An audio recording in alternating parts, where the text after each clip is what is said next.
Bab 505-1 Kekuatan garis darah. Takut dipotong.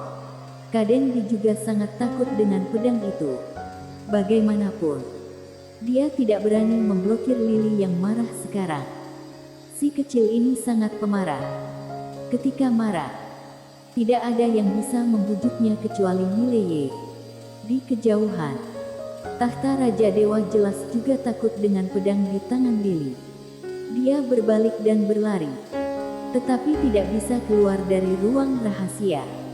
Jadi, di ruang rahasia, Lily mengejar tahta Raja Dewa dengan pedang di tangan. Dan Kadendi dengan cepat keluar dari ruang rahasia. Melihat pemandangan ini, Wati Lian pun buru-buru keluar dari ruang rahasia. Di luar ruang rahasia, Wati Lian memandang Kadendi. Apakah kamu tidak akan menghentikannya? Kadendi berkata dengan suara rendah. Mereka semua orang penting. Kamu tidak boleh menyinggung mereka. Wati Lian.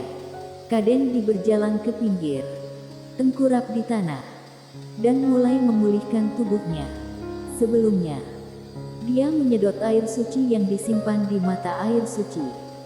Dia tidak menyedot dengan sempurna. Wati Lian memandang Kadendi. Apakah kamu tidak khawatir? Kadendi berkata dengan suara rendah. Apa yang kamu khawatirkan? Anak itu memiliki nyawa yang besar. Dia tahu bahwa Mileye memiliki menara itu di tubuhnya. Jadi tidak akan menderita. Apalagi menara itu berada di dalam tubuh Mileye. Jika tahta Raja Dewa ini ingin membunuh Mileye, tahta Raja Dewa ini benar-benar sial. Tidak. Sekarang saja tahta Raja Dewa ini kurang beruntung. Tahta Raja Dewa adalah harta karun di tingkat Tao. Tapi dia tahu bahwa dia tidak bisa menangani pedang itu. Kadendi berhenti memikirkan Mileye dan tahta Raja Dewa. Dia mulai berkonsentrasi untuk memulihkan tubuhnya. Wati Lian melihat ke dalam ruang rahasia. Lily yang sudah geram masih mengejar tahta Raja Dewa. Dan di mana Mileye saat ini? Ketika Mileye duduk di tahta Raja Dewa itu, dia langsung menghilang. Dan ketika dia muncul kembali, dia sudah berada di medan perang. Medan perang. Mileye melihat sekilas. Ada mayat di mana-mana. Dikelilingi oleh bau darah yang menyengat. Tempat apa ini? Mileye sedikit mengernyit. Dia berjalan ke depan. Ada suara air di bawah kakinya. Tidak, itu semua darah. Ilusi. Jiwa pedang Mileye menyebar kemana-mana. Tapi tak lama kemudian, Mileye mengerutkan kening lebih dalam. Karena dia menemukan bahwa daerah sekitarnya sepertinya bukan ilusi, tetapi pemandangan nyata. Mileye melihat sekeliling. Anginnya suram dan seram di sekitar. Ujian. Mileye terdiam beberapa saat dan kemudian melanjutkan berjalan ke depan. Tidak lama setelah berjalan, dia tiba-tiba berhenti karena dia menemukan mayat di tanah menggeliat. Tiba-tiba sesosok mayat di hadapannya berdiri dan bergegas menyerang ke arahnya. Namun, sebelum mayat itu mendekatinya, langsung dicabik oleh seberkas sinar pedang. Tapi detik berikutnya, itu adalah mayat lain yang berdiri dan lari ke arahnya. Tidak hanya itu, semua mayat di sekitar tanah perlahan berdiri. Melihat adegan ini, Mileye sedikit mengernyit. Apa yang terjadi? Pada saat ini, mayat-mayat di sekitarnya sudah bergegas menyerbu ke arahnya. Mileye menunjuk dengan lembut. Dan pedang terbang pun terbang keluar. Dalam sekejap, mayat di sekitarnya terpotong menjadi dua. Tetapi detik berikutnya, semakin banyak mayat bergegas ke arahnya. Ada semakin banyak mayat. Begitu banyak sehingga pedang terbangnya tidak bisa membunuh habis mereka pada akhirnya. Mileye membuka telapak tangannya. Dan sebuah pedang muncul di tangannya. Detik berikutnya, dia bergegas ke depan, dan sepotong sinar pedang menebas. Dalam sekejap, Ratusan mayat di depannya langsung terpotong oleh sinar pedang ini. Mileye menyerbu ke depan dengan pedang di tangan. Karena di ujung depan, dia melihat cahaya putih. Dalam penyerbuannya, Mileye bisa dikatakan tak terbendung. Namun tak butuh waktu lama baginya untuk diblokir. Karena semakin banyak mayat, sampai sekarang, setidaknya ada 1 juta mayat berdiri di depannya. Tidak habis dibunuh. Wajah Mileye sedikit jelek. Karena dia menemukan bahwa mayat-mayat ini bertambah. Dan sekarang dia telah lemas dalam membunuh mereka. Ujian apa ini? Mileye tidak punya waktu untuk memikirkannya. Yang bisa dia lakukan sekarang hanyalah membunuh dan membunuh seperti orang gila. Dengan begitu, setelah 1 jam, Mileye menemukan bahwa dia sedikit lelah. Namun, jika dia sedikit rileks, mayat-mayat itu akan menimpa tubuhnya. Pada saat ini, suara Jiwani tiba-tiba terdengar. Majikan muda, ini sedang mengujimu. Mileye menebas dengan 1 pedang. Dan sepotong mayat di depannya langsung dihancurkan oleh sinar pedang. Pada saat yang sama, 2 pedang terbang beterbangan terus-menerus. Mileye mengusap wajahnya, lalu berkata, "Ujian apa?" Jiwani berkata, "Kalau tidak salah, ini seharusnya ujian latihan klan dewa yang terkenal. Ujian latihan Shuro. Ujian latihan Shuro." Mileye sedikit mengernyit. "Aku belum pernah mendengarnya." Jiwani menjelaskan, ini adalah cobaan terberat di klan dewa. Dan di klan dewa, hanya keluarga kaisar yang memenuhi syarat untuk mengikuti ujian latihan ini. Jika majikan muda berhasil melewati ujian latihan ini, maka tidak hanya akan mendapatkan tahta dewa kaisar dan pedang raja dewa, tetapi juga akan mendapatkan kekuatan Shuro. Mileye bergegas menyerang.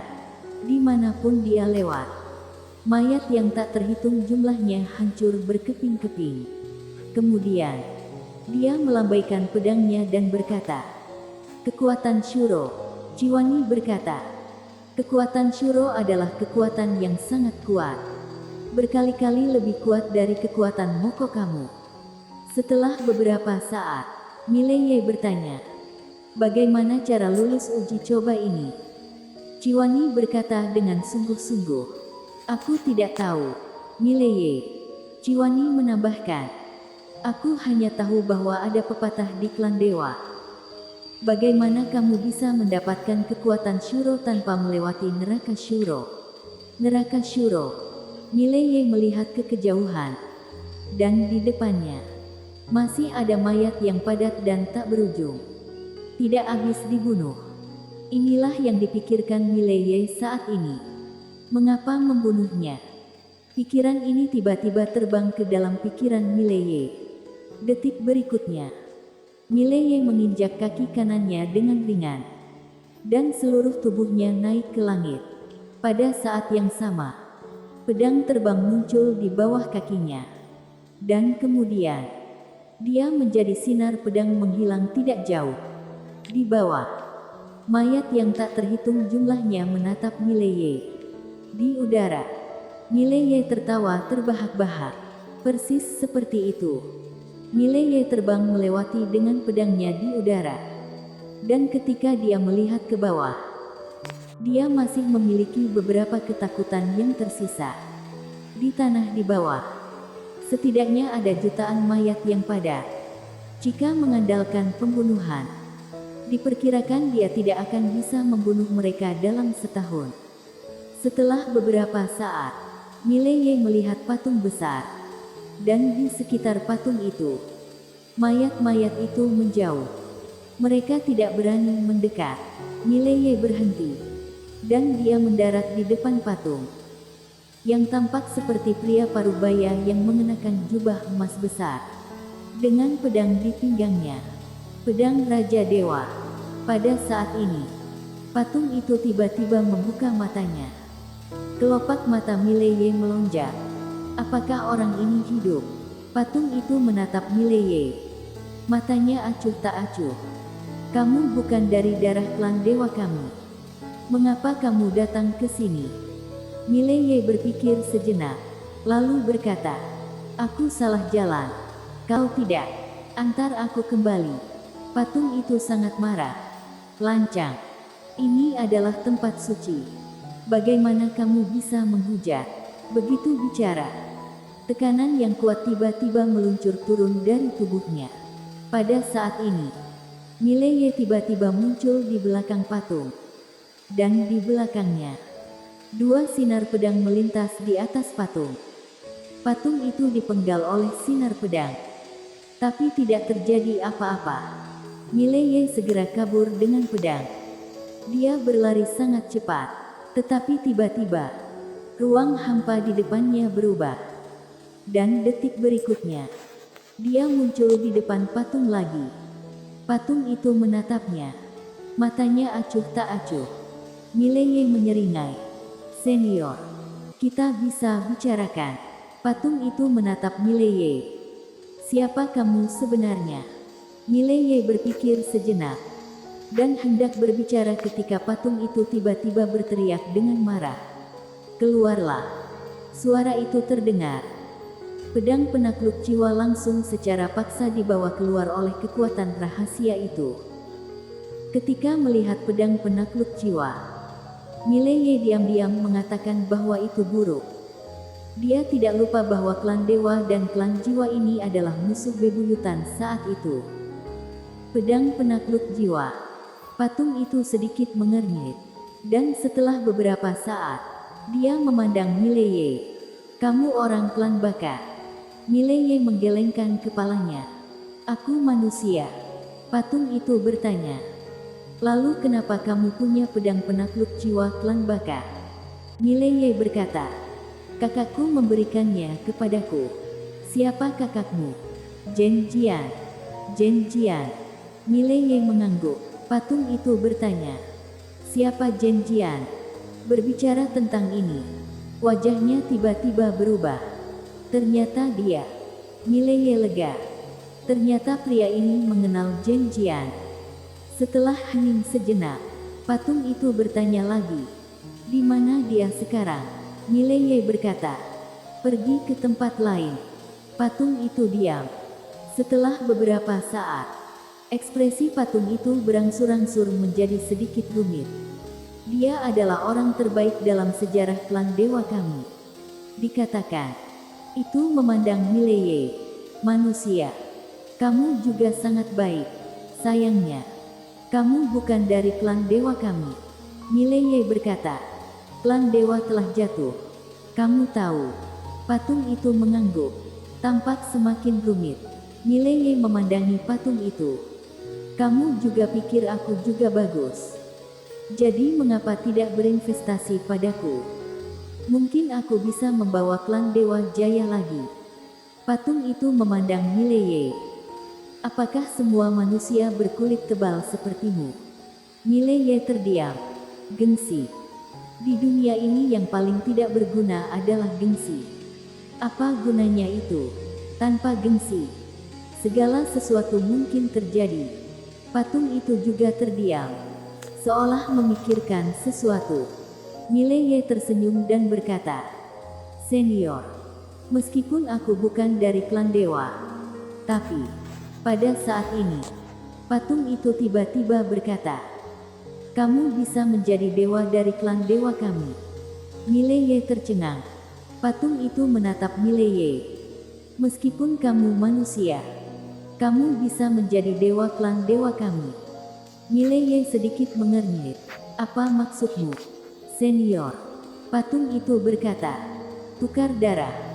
Aku bisa memberimu darah tubuh utamaku. Maka darahku akan mengubah tubuhmu dan menjadikanmu benar-benar dewa klan dewa kami. Mileye berkata dengan sungguh-sungguh. Senior, jangan bercanda. Dia tidak ingin menjadi dewa. Dia hanya ingin menjadi dirinya sendiri. Patung itu berkata dengan dingin. Kenapa? Kamu tidak ingin menjadi dewa klan dewa kami? Mileye mengangguk. Senior, Aku hanya ingin menjadi diriku sendiri. Setelah mengatakan itu, dia berbalik dan pergi. Namun, setelah dia mengambil beberapa langkah, kekuatan yang kuat langsung menyelimutinya. Wajah Mileye berubah. Senior, kamu tidak akan memaksaku, kan? Patung itu menatapnya. Aku tidak bisa menunggu lebih lama lagi. Jika kamu menjadi dewa klan dewa kami mungkin memiliki harapan untuk kebangkitan. Jadi kamu tidak bisa memilih. Suara itu terdengar. Tubuh Mileye tiba-tiba bergetar hebat. Dan pada saat yang sama, sesosok mayat muncul di depannya. Penampilan mayat ini persis sama dengan patung di belakangnya. Mileye mengaktifkan pedang terbang. Tetapi dia menemukan bahwa pedang terbang menghilang begitu muncul. Wajah Mileye berubah. Jiwani berkata sedikit kesal. Majikan muda, aku juga terkunci. Aku tidak bisa bergerak. Mileye hendak berbicara. Ketika, pada saat ini, seberkas darah tiba-tiba terbang keluar dari mayat di depannya. Dan kemudian masuk ke tubuhnya. Mata Mileye melebar seketika. Dan dia merasa tubuhnya seperti terbakar. Namun, pada saat ini, sebuah suara ngeri tiba-tiba terdengar dari belakangnya. Bagaimana mungkin? Darahmu benar-benar menelan darah dewaku ini. Bagaimana mungkin? Tidak mungkin. Tidak. Bersambung.